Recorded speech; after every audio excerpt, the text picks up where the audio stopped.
الرجیم بسم اللہ الرحمن الرحیم وَلَئِن مَسَّتْهُمْ نَفْحَةٌ مِّنْ عَذَابِ رَبِّكَ لَيَقُولُنَّ يَا وَيْلَنَا إِنَّا كُنَّا ظَالِمِينَ۔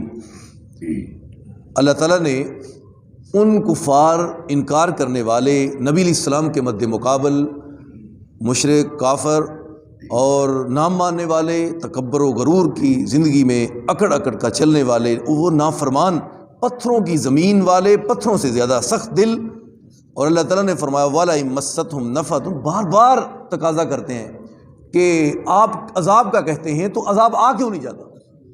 استغفر اللہ نعوذ باللہ۔ تو ہر وقت اللہ سے پناہ طلب کریں۔ جو صبح کے وقت کہتے ہیں اللہ مجھے عذاب قبر عذاب جہنم سے بچا، خود قبر اور جہنم کہتی ہے اللہ اس بندے کو مجھ سے دور کر دے، بچا دے۔ اور جو بندہ 3 مرتبہ صبح اور شام کہے اللہم انی اسألک جنت الفردوس، جب بھی سوال کرو تو فردوس کا سوال کرنا ہے، اللہ مجھے جنت الفردوس چاہیے۔ تو رسول اللہ صلی اللہ علیہ وسلم نے کیا فرمایا؟ فرمایا 3 مرتبہ جو یہ کہہ دیتا ہے جنت خود کہتی ہے زبان حال سے مجھ کو جو مانگ رہا ہے میرا اتنا مشتاق ہے، اشتیاق رکھتا ہے، اللہ مجھ میں داخل کر ہی دے اس کو۔ 3 مرتبہ آپ نے کہنا ہے۔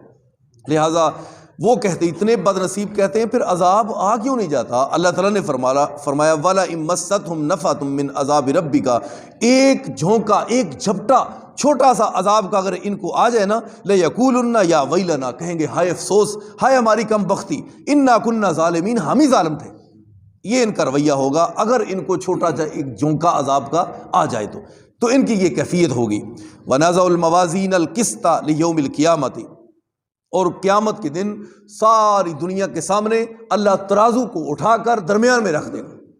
ساری دنیا کے سامنے ترازو اعمال کو جو تولا جائے گا نا، وہ تولنے والی مشین کو ترازو کہتے ہیں، میزان کہتے ہیں۔ میزان اس کی جمع ہے موازین، مطلب ہے ترازو۔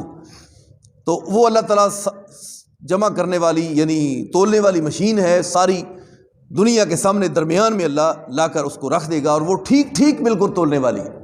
چھوٹے سے چھوٹا عمل وہ بھی اس میں تولا جائے گا۔ آج ترقی یافتہ دور ہے سائنس کی، اس زمانے کے اندر، اس دور کے اندر ہر بندہ یعنی اس نے تقاضا کیا کہ یہ فلاں کیسے ہوگا، فلاں کیسے ہوگا، لیکن اب تو مشکل ہی کوئی نہیں، ہر جس کا جسم بھی نہیں وہ چیز بھی تولی جا رہی ہے۔ تو قیامت کے دن اللہ تعالیٰ یقیناً عین ممکن ہے کہ اللہ تعالیٰ جو انسان کے عمل ہیں ان کو اللہ ایک جسم دے دے اور جسم بنا کر اللہ ان کو پھر تول دے، اللہ پر کوئی مشکل ہے؟ تو لہٰذا اللہ تعالیٰ نے فرمایا لا کر ترازو کو ساری دنیا کے سامنے میدان معاشر میں درمیان میں رکھا جائے گا، وہ مشین ٹھیک ٹھیک تولنے والی ہوگی۔ فلا تظلم نفس شیئا، تو کسی جان پر ذرا برابر بھی ظلم نہیں ہوگا۔ وَإِن كَانَ مِثْقَالَ حَبَّةٍ مِّنْ خَرْدَلٍ، اور اگر ایک رائی کے دانے کے برابر بھی کسی کا کوئی اچھا عمل یا برا عمل ہوا اتینا بہا، ہم اس کو لے کر آئیں گے، حاضر کریں گے۔ چھوٹا سا رائی کے دانے کے برابر، تم کس پریشانی میں ہو کہ ہمارے عمل اتنی چھوٹی جی نیکی ہے کی کرنے کی ضرورت ہے؟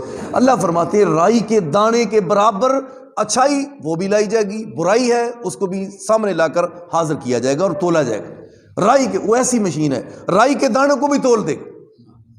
اللہ تعالیٰ نے فرمایا وَإِن كَانَ مِثْقَالَ حَبَّةٍ مِّنْ خَرْدَلٍ أَتَيْنَا بِهَا وَكَفَىٰ بِنَا حَاسِبِينَ، اور ہم حساب کرنے والے کافی ہیں، ہم پر کوئی مشکل تو نہیں۔ اگر تم کیلکولیٹر کے اوپر یا موبائل پر کروڑوں اربوں کے خربوں کے حساب سیکنڈوں کے اندر کر لیتے ہو تو اللہ تو بہت عظیم رب ہے، اس پر حساب کرنا کوئی مشکل ہے؟ وَلَقَدْ آتَيْنَا مُوسَىٰ وَهَارُونَ الْفُرْقَانَ، ہم نے مسند احمد کے اندر حدیث آتی ہے قیامت کا دن ہوگا، حافظ قرآن عالم دین قاری قرآن جو قرآن پڑھنے والا ہوگا دنیا میں، تو اللہ تعالیٰ اس کے قرآن کو کلام کو بڑی خوبصورت نوجوان کی شکل میں ایک شکل دے گا، تو وہ سامنے آئے گا تو اللہ تعالیٰ اس سے پوچھے گا تو کہے گا یا اللہ دن کو بھوکا پیاسا رہا، رات کی تنہائیوں میں بستر کو چھوڑا، آرام کو چھوڑا، میں نے دن اور رات کو تیرا قرآن یاد کیا اور تیرے قرآن کی تلاوت کی۔ اللہ اس کی سفارش کو مان کر اس صاحب قرآن کو اللہ تعالیٰ جنت کا ٹکٹ عطا فرمائے۔ مسند احمد کی جلد نمبر 5 کی یہ حدیث ہے۔ تو اس طرح ہی قبر کی کیفیت بھی یہی ہے، اسی حدیث میں یہ آتا ہے کہ قبر کے اندر بھی برا بندہ تو ایک بری شکل سامنے بیٹھ جائے گی، اتنی بری ڈراؤنی اس کے برے عملوں کا وہ رزلٹ ہوگا، تو ایک اچھا بندہ سامنے بڑی پیاری تصویر خوب کہ اللہ کے بندے تو ہے کون؟ اتنا پیارا، اتنا میرا اچھا ساتھی تو کدھر سے آ گیا، کہاں سے؟ کہا دنیا میں رات کو جاگ کر تہجد پڑھنے والے، تلاوتیں کرنے والے، سحری افطاری روزے رکھنے والے، جمعے پڑھنے والے، اللہ کی خاطر ڈرنے والے، ہر اچھا کام اس کو نیکی سمجھ کر کرنے والے، برائی کو برائی سمجھ کر چھوڑنے والے، میں وہی تیری نیکی ہوں۔ آج تجھ کو اللہ نے مجھ کو اتنا خوبصورت بنا کر تیری قبر میں تیرا ساتھ سامنے بٹھا دیا۔ یہ بھی حدیث ہے۔ لہٰذا ہم کو چاہیے ہم کسی بات کو تو سمجھیں، کوئی تو ہمارے ذہن میں آنی چاہیے کہ ہم برائی کو چھوڑیں، توبہ کریں اور نیکی کی اور اچھائی کی طرف آ جائیں۔ اپنے بچوں کو بھی انگلی سے پکڑ کر لائیں، آؤ بچوں، سمجھاتے رہیں، کہتے رہیں، لوگوں کو بھی کہتے، جو تم کو ملے اس کو بھی دعوت دو، بھئی آ جاؤ۔ کل قیامت کو یہ نہ ہو کوئی کہے کہ ہم کو تو کسی نے بتایا ہی نہیں تھا، ہمارے سامنے تو کوئی کسی نے آج تک ہم کو، ہمارا ہمسایہ تھا غریب، کبھی کہیں کس نے کہا ہی تھا نہیں نماز پڑھو، لیکن کسی کو کہتے رہو کہتے رہو کہتے رہو، سناروں والی جو ٹھوکریں وہ لگاتے رہو، پیاری پیاری سی کر کے خوبصورت آوازوں سے، انشاءاللہ اثر ہوگا۔ اللہ تعالیٰ نے فرمایا وَلَقَدْ آتَيْنَا مُوسَىٰ وَهَارُونَ الْفُرْقَانَ، ہم نے موسیٰ اور ہارون کو ایک فرقان دی۔ وہ کیا ہے بھائی؟ حق اور باطل کے درمیان فرق کرنے والی ایک ہم نے ان کو تورات کتاب دی تھی کہ لوگوں کو بتاؤ کہ حق یہ ہے اور باطل یہ۔ آگے کیا ہے؟ وَضِيَاء، اور روشنی بھی دی، وَذِكْرًا لِلْمُتَّقِينَ، اور متقین جو ہیں ان کے لیے اللہ تعالیٰ نے ایک ذکر، متقین کا ذکر کون ہے؟ وہ ہے قرآن، وہ اللہ کی کتاب قرآن مجید ہے، وہ متقین کا ذکر ہے اور متقین کو یاد دلانے والی کتاب ہے۔ الذین یخشون ربہم بالغیب، اور متقین ہیں کون؟ جو بغیر دیکھے اللہ سے ڈرتے ہیں، بغیر دیکھے اللہ سے، وہم من الساعۃ مشفقون، اور قیامت سے بھی وہ بڑے ڈرتے ہیں۔ وہذا ذکر مبارک، یہ ذکر بڑا ہی برکت والا ہے، انزلناہ، ہم نے اس کو اتارا ہے۔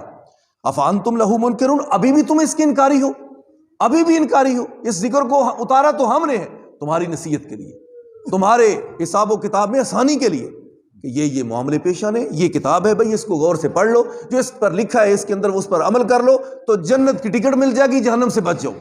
اللہ تعالیٰ عمل کی توفیق عطا فرمائے۔ آخر دعویٰ